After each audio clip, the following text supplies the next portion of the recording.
আসসালামু আলাইকুম, ডক্টর নাসিরউদ্দিন কাজল, ইউরোলজিস্ট। এখন ছোট্ট একটু আলাপ করব, প্রোস্টেট ক্যান্সার কাদের হয়, কারা ঝুঁকিতে বেশি থাকেন। প্রোস্টেট ক্যান্সার এটা যেহেতু পুরুষ মানুষের একটা অঙ্গ, এটা যে কোনো পুরুষ মানুষেরই হতে পারে। তাহলে পুরুষ মানুষের যে কারো হতে পারে। কোন বয়সে হয়?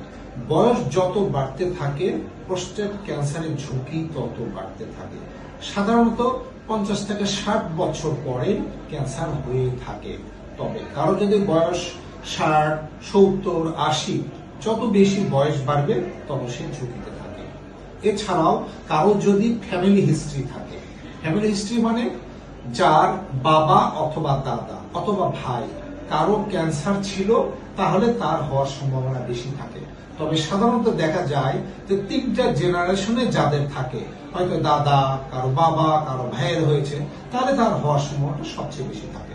যাই হোক না কেন, যদি ফ্যামিলি হিস্ট্রি থাকে তাহলে আপনি ঝুঁকিতে আছেন, এটা আপনি মাথায় রেখেই চলবেন।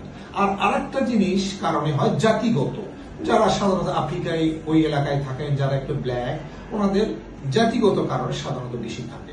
তো আমাদের দুটো জিনিস মনে রাখতে হবে যে পুরুষ মানুষের এই ক্যান্সারটা হয়, বয়স যত বাড়ে তত এটা হওয়ার সম্ভাবনা বেশি থাকে।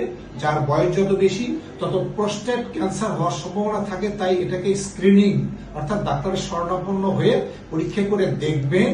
আর যাদের ফ্যামিলি হিস্ট্রি আছে তারা সবসময় ডাক্তারের শরণাপন্ন থাকবেন, মাঝে মাঝে পরীক্ষা করে দেখবেন। টেস্ট আছে একটা PSA টেস্ট, এবং আমরা রোগীকে পরীক্ষা করে আমরা আইডিয়া করি তার হওয়ার সম্ভাবনা আছে কিনা বা হয়েছে কিনা। যদি আপনারা ঝুঁকিতে থাকেন সবসময় চেক আপে থাকবেন। তাহলে যদি ক্যান্সার হয়েই থাকে এবং আর্লি অবস্থায় যদি ধরা পড়ে তাহলে আপনি ভালো চিকিৎসা করলে ভালো থাকবেন ইনশাআল্লাহ। ধন্যবাদ।